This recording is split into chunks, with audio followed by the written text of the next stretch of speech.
उमापति महोत्सव जो पिछले 3 दिनों से चल रहा है। अभी मैं मौजूद हूँ दरभंगा जिला के हायाघाट प्रखंड क्षेत्र के आनंदपुर सौरा पंचायत के बजरंग धाम में। और यहाँ जो श्रद्धालु की भीड़ देखी गई है, लगातार 5 तारीख से पहले अष्टजाम, फिर सुंदरकांड और आज यह जो तस्वीरों में आप देख पा रहे हैं रुद्राभिषेक हो रहा है। यहाँ कई श्रद्धालु आए हैं और यहाँ मंदिर निर्माण चीज़ जो अभी मंदिर को सजाना है बाकी, और कई श्रद्धालु इसमें श्रद्धापूर्वक अपना योगदान भी दे रहे हैं। कुछ लोग हैं, उनसे बात करेंगे और जानने का प्रयास करेंगे। आज यह जो शुरुआत हुआ था वो कब से, उमापति महोत्सव की कब शुरुआत हुई? ये लगभग 20-25 वर्ष पुराना ये कार्यक्रम है जो यहाँ पे लगातार 25 वर्ष से यहाँ पे होता आ रहा है। उमापति महोत्सव का ये कार्यक्रम है जो त्रिदिवसीय कार्यक्रम होता है, 3 दिनों का ये कार्यक्रम होता है। इस बार जो है 5 तारीख को ये कार्यक्रम की शुरुआत हुई थी अष्टजाम संकीर्तन से, और 5 तारीख अष्टजाम संकीर्तन का शुरुआत हुआ था। 6 को शाम में सुंदरकांड, और आज महादेव रुद्राभिषेक महादेव का और 1.25 लाख महादेव का पूजन हवन इत्यादि आज किया गया है। ये 25 वर्षों से लगातार समस्त जन कल्याणार्थ हेतु होता आ रहा है। संपूर्ण मंदिर के कार्य की प्रक्रिया जो है वो कहाँ तक पहुँची है? मंदिर की कार्य की प्रक्रिया जो है ढलैया हो गया है गर्भगृह का, लेकिन कुछ अड़चने हैं जो आप लोगों के माध्यम से हम चाहते हैं जो यहाँ के बिजली विभाग के पदाधिकारी तक जाए, जो कि मंदिर निर्माण में काफ़ी अड़चन आ रहा है। ट्रांसफार्मर है जो आप लोगों की कृपा से अगर वो चीज़ संभव हो पाए तो वो थोड़ा अड़चन है, बाकी मंदिर का निर्माण कार्य जो है तो लगभग पूर्ण की स्थिति। आपने बिजली विभाग को लेकर बात कही है। जब ध्वजारोहण हुआ था रामनवमी के दिन, उस दिन कई यहाँ लोग माननीय आए थे, माननीय विधायक भी आए थे और आश्वासन भी दिया गया था। मुखिया जी ने भी चर्चा किया था कि जल्द इस चीज़ का निवारण होगा। क्या कुछ हुआ? देखिए, यहाँ पे सभी आदमी को लिखित रूप से मंदिर कमेटी के तरफ से और ग्रामीणों के तरफ से दिया गया था जो यहाँ पे ट्रांसफार्मर की समस्या का निदान किया जाए, और वो लोग भी आश्वासन दिए थे, लेकिन अभी तक कोई उस पर ठोस कार्रवाई नहीं हुआ है। अब देखते हैं कितना दिन में वो कार्य पूर्ण हो। क्या आप लोगों ने विभाग को कोई पत्र जारी किया है? जी, विभाग को भी हम लोग जानकारी दिए हैं जो ये ट्रांसफार्मर यहाँ पे खतरा का कारण बन सकता है भविष्य में, इस पर थोड़ा जरा सा ध्यान दिया जाए। क्या आश्वासन मिला अभी तक? वहाँ से कोई खास आश्वासन नहीं मिलता, हाँ हो जाएगा इसी टाइप का वहाँ पे ये मिलता, कोई विशेष ध्यान नहीं दिया जा रहा है इस पर। ये कब से ट्रांसफार्मर है यहाँ?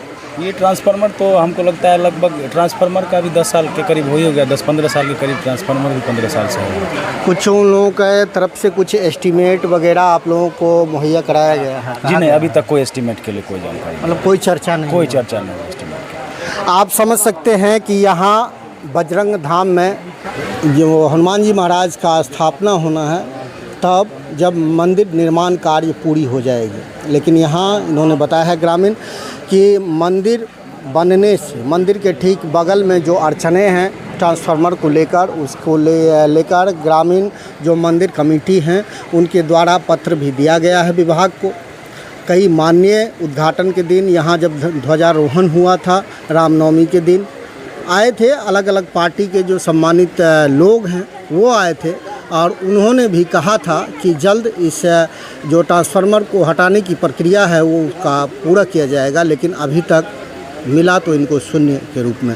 आगे हम तस्वीरों में दिखाएंगे कि पूजा किस प्रकार हो रहा है और स्थान है उसकी अंतिम प्रक्रिया आप देख सकते हैं कि जो यजमान हैं, पंडित हैं, वो जो हवन की प्रक्रिया है वो अब शुरू होने वाली है, वो भी दिखाएंगे पूरी तस्वीर। अब मंदिर के अंदर जो चल रहा है अनुष्ठान, लगातार 3 दिनों से यह अनुष्ठान में लगे हुए हैं। जो गांव के नौजवान हैं, युवा हैं, बुज़ुर्ग हैं, बच्चे हैं, महिलाएं हैं, तमाम लोगों को आप स्क्रीन पर देख सकते हैं। और पूजा की ये प्रक्रिया है, यहाँ आज 1.25 लाख जो पार्थिव महादेव हैं उनका पूजा अर्चना की गई है। रुद्राभिषेक की भी तस्वीर आप स्क्रीन पर देख पा रहे हैं। यह तस्वीरें आप देखिए कि किस प्रकार यहाँ अनुष्ठान किया जाता है और विश्व कल्याण के लिए यह अनुष्ठान लगभग, जैसा कि ग्रामीणों ने बताया है कि पिछले 25 वर्षों से यह अनुष्ठान किया जा रहा है।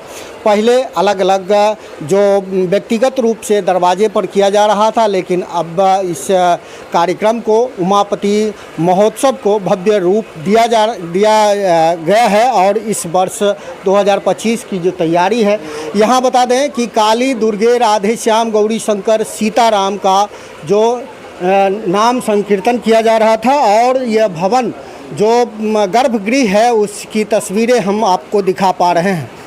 यहाँ कुछ पंडित जी हैं, उनसे बात करेंगे और आज के इस अनुष्ठान को लेकर, समापन को लेकर हम जानकारी आपसे साझा करना चाहेंगे। उन्होंने बताया है कि पिछले 25 वर्षों से यह अनुष्ठान किया जा रहा है। कैसे मन में उत्पत्ति हुई कि यह अनुष्ठान और क्यों किया जाता है? देखिए, ये अनुष्ठान जो चल रहा है सो ये पहले से यहाँ के जो गणमान्य हमारे अपने प्राचीन बुजुर्ग पुराने जो पंडित रहे हैं शुरू से, तो ये लोग अपना इसको आरंभ किए। तो ये पहले से आरंभ है और 25 वर्ष से ये लगातार चल रहा है। ये आज 25वां वर्ष है और ये लगातार चल रहा है। इसका उद्देश्य एक ही है, जो ये पूरे जन कल्याण के लिए किया जाता है। खास करके इस बार जो ये परिस्थिति हो गया अकाल का, ये पानी जो यहाँ नहीं हुआ वर्षा, तो इस सब का संकल्प में से इस सब बात का भी जोड़ा इसको कहा जा सकता है। और पानी के लिए लोग त्राही हो रही थी, तो इस तरह का संकल्प लिया गया, जो इस बार इसको नाम दिया गया इस बजरंग धाम परिसर में। जो पहले तो अलग अलग जगह पर होता था, लेकिन इस बार जो है सो अब ये बजरंग धाम यहाँ पर में बजरंगबली का मंदिर का निर्माण लगभग बहुत हद तक आगे बढ़ा है और आगे भी इसका निर्माण चल रहा है। तो इसी स्थल पर में सो यह कार्यक्रम करने का सो तय किया गया। और कल परसों अष्टजाम 5 तारीख को अष्टजाम संकीर्तन कार्यक्रम शुरू हुआ। काली, दुर्गे, राधे श्याम, गौरी शंकर, सीताराम, जो कल लगभग 12 बजे के आसपास संपन्न हुआ था। उसके बाद कल सुंदरकांड भी हुआ शाम में, और आज रुद्राभिषेक और 1.25 लाख पार्थिव शिवलिंग पूजन। और उसके बाद ये रुद्राभिषेक में हमारे गणमान्य पंडित सब यहाँ पर में मौजूद थे। ये पंडित विश्वनाथ झा, पंडित सुशील कुमार झा, पंडित राकेश कुमार झा, पंडित बैजू कुमार झा और अन्य कन्हाई झा, पंडित कन्हाई झा और बहुत मोहन जी झा, ये सब लोग लगे हुए थे। अब ये पंडित का स्थान भी है और ये सभी पंडित जो है सो अपना इसमें पूरा समय दे कर के एकदम निस्वार्थ भाव से सब लोग लगे हुए हैं और बड़ा आनंद का माहौल है। पूरे इलाके के, पूरे समाज के, गांव के, जहां जो भी सुन रहे हैं सब लोग बड़ा आनंद ले रहे हैं और पूरा आनंद का माहौल है। और आज महादेव की कृपा से ये जो कार्यक्रम था अब लगभग अंतिम चरण में है और अभी हवन भी चल रहा है। और हवन के बाद फिर इसका पूर्णाहुति होने के बाद कार्यक्रम का कलश के जल लेने के बाद इसका समापन होगा। ब्राह्मण भोजन सब भी होगा। और कुछ पंडित हैं, उनसे भी हम जानकारी लेना चाहेंगे और आप बारीकी से इस वीडियो को देखिए, अच्छा लगे तो शेयर ज़रूर कीजिएगा। पंडित जी, रुद्राभिषेक में क्या होता है, प्रक्रिया क्या है? ये मुख्यतः रुद्राभिषेक जो अभी हुई है सो मूलतः इंद्र भगवान को प्रसन्न करने के लिए हुआ है। और ये स्थान प्राचीन काल से विद्वानों का गांव रहा है और इस गांव में प्राचीन समय से ही चलता आ रहा है रुद्रार्चन, शिव पूजन। और अब गांव के अगल बगल के विद्वानों को भी बुला के इस गांव में जो है रुद्रार्चन में भाग लेने के लिए आमंत्रित करते हैं।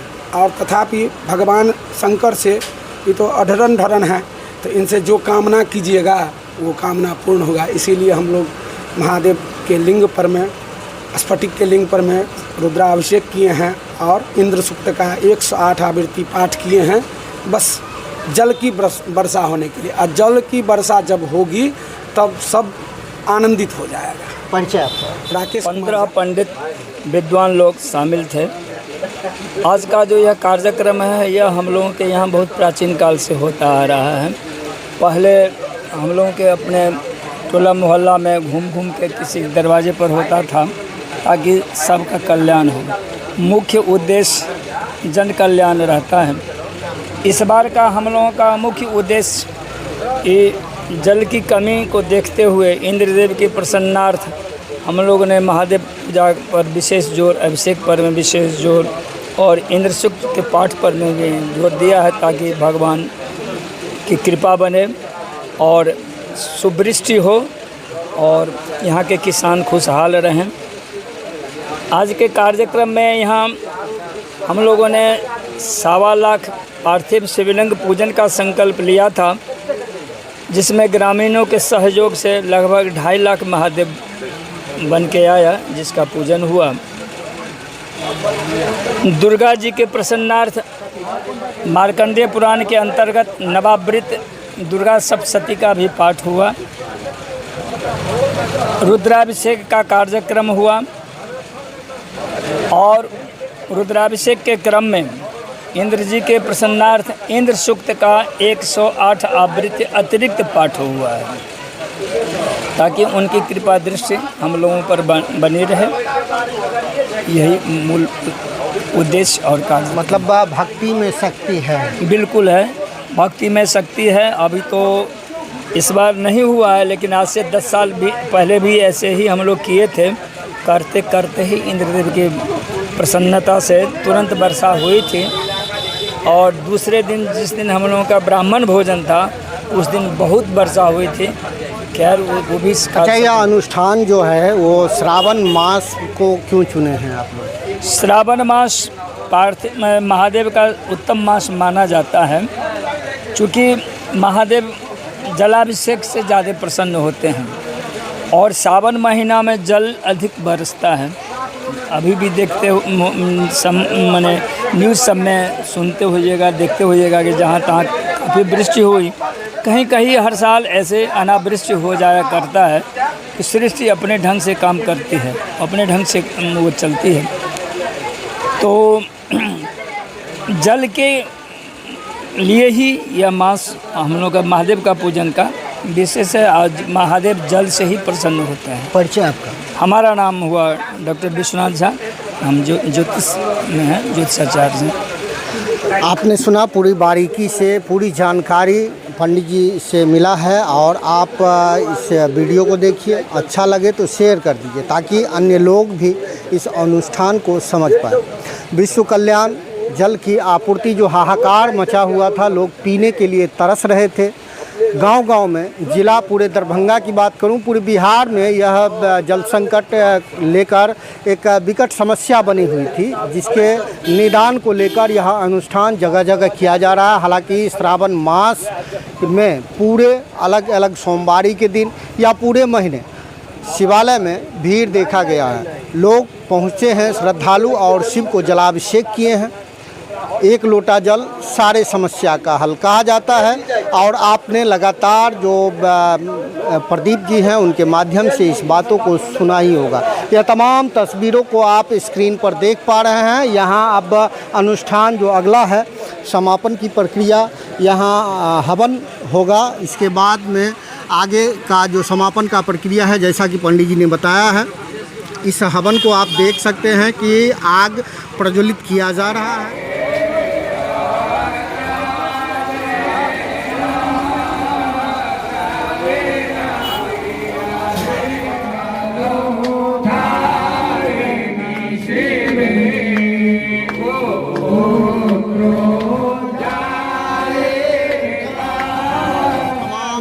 को आप स्क्रीन पर देख पा रहे हैं। बने रहिए दरभंगा तक में रमन जी के साथ।